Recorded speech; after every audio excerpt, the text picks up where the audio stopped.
सबसे पहले तो अनेकों विषयों पर सीएजी ने फोकस किया है, मगर सबसे महत्वपूर्ण विषय शीश महल है, उनका खुद का घर है। जो लोग कहते थे कुछ नहीं लेंगे, सरकारी बंगला नहीं लेंगे, घर नहीं लेंगे, गाड़ी नहीं लेंगे, किस प्रकार से दोनों हाथों से उन्होंने बटोरा है, किस प्रकार से करप्शन किया है, उसका काला चिट्ठा सीएजी के रिपोर्ट में आता है। अब ये अरविंद केजरीवाल जी, उनका जो डेजिग्नेटेड घर है उसका एड्रेस है 6 फ्लैग स्टाफ रोड, आप सभी जानते हैं। अब ये फ्लैग स्टाफ रोड कोई आज का मकान नहीं है, जैसे यहां एमपीज के मकान होते हैं, सारे एमपी मिनिस्टर इत्यादि रहते हैं, ये पुराने जमाने के मकान हैं। कभी कभी इनमें रिनोवेशन होता है, रिनोवेशन होने के बाद ये रहने लायक बनते हैं, एक स्वाभाविक प्रक्रिया होती है। मगर आपको जान के आश्चर्य होगा कि सीएजी की रिपोर्ट कहती है कि 17 मार्च 2020, 17 मार्च 2020 को दिल्ली की पीडब्ल्यूडी डिपार्टमेंट ने एक प्रपोजल दिया कि इस 6 फ्लैग स्टाफ रोड को, केजरीवाल जी के मकान को रीमॉडलिंग करना होगा। और ये रीमॉडलिंग कोई छोटा मोटा काम नहीं होगा, ये पूरा डेमोलिश करके, एक सिंगल स्टोरी बिल्डिंग थी ये, उसको पूरा डेमोलिश करना होगा और उसके ऊपर एक एडिशनल स्टोरी बिल्डिंग बना करके एक और मंजिल ऐड करना होगा और बड़े रूप से इस मकान को बनाना होगा। और यह प्रपोजल दिया 17 मार्च 2020 को पीडब्ल्यूडी डिपार्टमेंट ने, और एक दिन के अंदर ही इस प्रपोजल को मान लिया गया। विश्व में मुझे लगता है कहीं भी ऐसा नहीं हुआ होगा कि प्रपोजल आज दिया गया और आज ही मान लिया गया है, तुरंत मान लिया गया। अब मान लिया गया तो क्या हुआ, तो एस्टिमेशन होती है, कोई बिल्डिंग बनेगा, उसको तोड़ा जाएगा, नई बिल्डिंग बनेगी, तो एक एस्टिमेटेड कॉस्ट निकालना पड़ता है कि इतना खर्चा होगा। तो एक एस्टिमेशन उसका निकाला गया कि कितना एस्टिमेटेड कॉस्ट है। तो आपको बता दूं, एस्टिमेटेड कॉस्ट है 7 करोड़ 61 लाख रुपए, 7 करोड़ 61 लाख रुपए का एस्टिमेशन बना कि इतने में अरविंद केजरीवाल जी की हवेली बन जाएगी।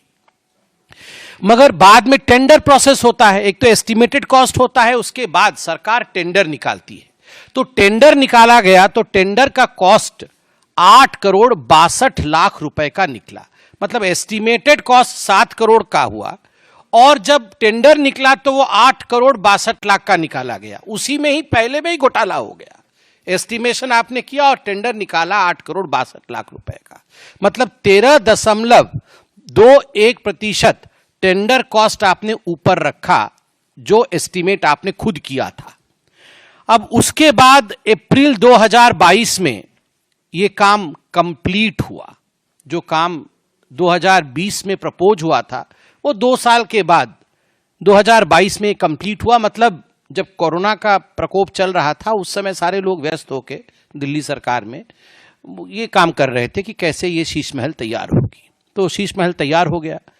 अब फाइनल पेमेंट कितना दिया गया, मैंने आपको कहा 7 करोड़ एस्टिमेशन, वो 62 लाख 61 लाख हम पॉइंट वाला छोड़ देते हैं, 7 करोड़ एस्टिमेशन, 8 करोड़ का टेंडर हुआ और उसके बाद जो पेमेंट दी गई 2022 में वो है 33 करोड़ 66 लाख 66 लाख 33 करोड़ 66 लाख 33 करोड़ 66 लाख रुपीस। कहां 7 लाख का एस्टीमेट, 7 करोड़ का एस्टीमेट, और कहां 33 करोड़ दिया गया है। मतलब जो एस्टीमेटेड कॉस्ट 7 करोड़ का था उससे 342.31% अधिक पेमेंट किया गया, और जो टेंडर्ड अमाउंट था 8 करोड़ का उससे 290.49% का ऊपर पेमेंट किया गया। आप सोचिए, इतना घोटाला तो हमने कहीं नहीं सुना होगा, वो भी एक हवेली के पीछे, अरविंद केजरीवाल जी के शीश महल के पीछे इस प्रकार का घोटाला। और क्या क्या इसमें घोटाला हुआ, सीएजी और क्या कहती है। सीएजी कहती है देखिए, कोई भी बिल्डिंग बनानी हो, कुछ भी आपको एक काम करना हो तो आजकल है एक टर्म कंसल्टेंट। वो कंसल्टेंट आता है और बोलता है हाँ यहां पर ऐसा होगा, यहां पर ये बनेगा, फलाना बनेगा, तो उसका एक कंसल्टेंसी फीस भी होती है। तो कंसल्टेंट कैसे चुने जाते हैं, सरकार में एक प्रक्रिया होती है, एडवर्टाइजमेंट होता है और केजरीवाल जी तो वो जो एक डबल एक्सेल शर्ट पहन के एक रेनॉल्ड का पेन लगा के एडवर्टाइजमेंट करने में नंबर 1 है, अपना एडवर्टाइजमेंट करने में नंबर 1 है, मगर कंसल्टेंट के लिए कि उनका शीश महल कौन बनाएगा, उसका कंसल्टेंट के लिए एक भी एडवर्टाइजमेंट नहीं किया। कैसे हुआ फिर? स्पॉट कोटेशन, मतलब वहीं खड़े हो गए और कौन कौन बनाएगा, कौन बनाएगा, जरा कंसल्टेंट कौन होगा, आओ। मतलब जैसे गेट पे ही खड़े थे वो कंसल्टेंट। पहले से 3 लोगों को बोल रखा था कि तुम तीनों आ जाना, हम तुमको दे देंगे। तो 3 कंसल्टेंट आ गए और 3 कंसल्टेंट में से सीएजी लिखती है, without any specifications, without any basis of selection, consultant उसी दिन चुन लिए जाते हैं। मतलब आज कंसल्टेंसी की रिक्वायरमेंट है, कोई एडवर्टाइजमेंट नहीं, कुछ भी नहीं, आज ही कंसल्टेंट चुन लिए गए।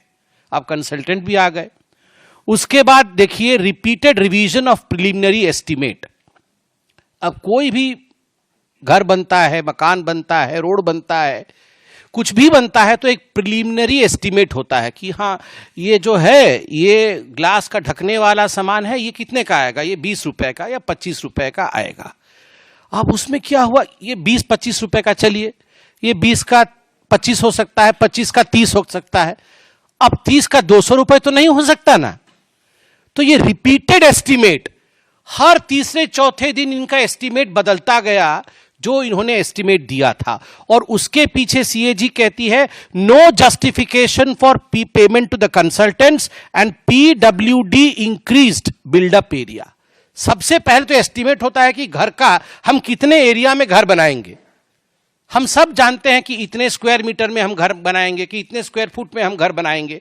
तो पहले एस्टीमेट हुआ था, प्रिलिमिनरी एस्टीमेट हुआ था कि बिल्डअप एरिया रहेगा 1397 स्क्वायर फुट का। 1397 स्क्वायर फुट में हम बिल्डअप एरिया रखेंगे। इसी के आधार पर सारा टेंडर इत्यादि हो गया और रातों रात एक दिन बदल दिया उन्होंने बदल करके कर दिया कि 1905 स्क्वायर फीट, मतलब 36% बढ़ा दिया एस्टीमेट कि 1905 स्क्वायर फीट में, क्योंकि अब शहंशाह क्या रहेंगे 1300 स्क्वायर मीटर में, शहंशाह के थोड़ा बड़ा होना चाहिए। तो उन्होंने कहा कि 1900 स्क्वायर फीट में केजरीवाल जी अब रहेंगे, और ये अपने आप ही कर दिया, कोई एडवर्टाइजमेंट नहीं, कुछ परमिशन नहीं, अपने आप ही 1905 स्क्वायर फीट कर दिया। उसके बाद इन्होंने जो एप्लीकेबल स्पेसिफिकेशंस होता है, हर चीज का एक स्पेसिफिकेशन होता है कि टूटी होगा तो इस प्रकार का होगा, उसके डोर नॉब्स होंगे तो इस प्रकार के होंगे, टोटो तो बाद में, टॉयलेट होगा तो इस प्रकार का होगा, इस सब की स्पेसिफिकेशन होती है। इस सब स्पेसिफिकेशन का इन्होंने अल्टरेशन किया, सबको बाद में बदला, बाद में पहले कुछ और लिखा, बाद में उसमें ऐड कर दिया और स्पेसिफिकेशन को बदल दिया, जिससे कि पीडब्ल्यूडी को अपने प्रिलिमिनरी एस्टीमेट को 4 बार बदलना पड़ा, 4 बार बदलना पड़ा। और एक जगह तो ऐसे हुआ, देखिए पेमेंट कैसे होता है, आपको ये खरीदना है तो पहले आप एस्टीमेट बनाएंगे, एस्टीमेट बनाने के बाद अप्रूवल आएगा कि हाँ हम ये खरीदेंगे, फिर आप जाके मार्केट में ये खरीद के लेके आएंगे, 25% का ये खरीद के आप लेके आए। मगर पहले मैं खरीद के ले आऊंगा 300 रुपए का और पेमेंट बाद में होगी कि ठीक है 300 का खरीद दिया, दे दो। सीएजी यहां पर कहती है कि यहां पर एडमिनिस्ट्रेटिव अप्रूवल और एक्सपेंडिचर सैंक्शन, कि आप खर्चा करिए, एडमिनिस्ट्रेटिव अप्रूवल है, ये 9.34 करोड़ रुपए का काम होने के 2 महीने बाद मिला। काम हो गया, जो चीज बाजार से खरीदना था, बल्कि नहीं खरीदना था, वो हायर क्वालिटी चीज खरीद के लगा दी गई केजरीवाल जी के टेस्ट के मुताबिक, और उसके 2 महीने के बाद एडमिनिस्ट्रेटिव अप्रूवल आया, हाँ ठीक खरीदा है आपने और एक्सपेंडिचर आप कर सकते थे। अरे पहले एक्सपेंडिचर अप्रूवल होता है, पहले एडमिनिस्ट्रेटिव अप्रूवल होती है, उसके बाद वो खरीदी जाती है। मगर मनमानी तरीके से भ्रष्टाचार के रूप में यहां काम अरविंद केजरीवाल जी ने किया। अब सीएजी टेंडरिंग प्रोसेस के ऊपर क्वेश्चन उठाती है। Arbitrary short listing of the bidder, arbitrary, अपने मन मुताबिक बिडर का इन्होंने शॉर्ट लिस्टिंग किया। Not restoring to open tender, open tender process को दरकिनार किया, जिसके कारण गवर्नमेंट कॉम्पिटिटिव रेट से वंचित रही।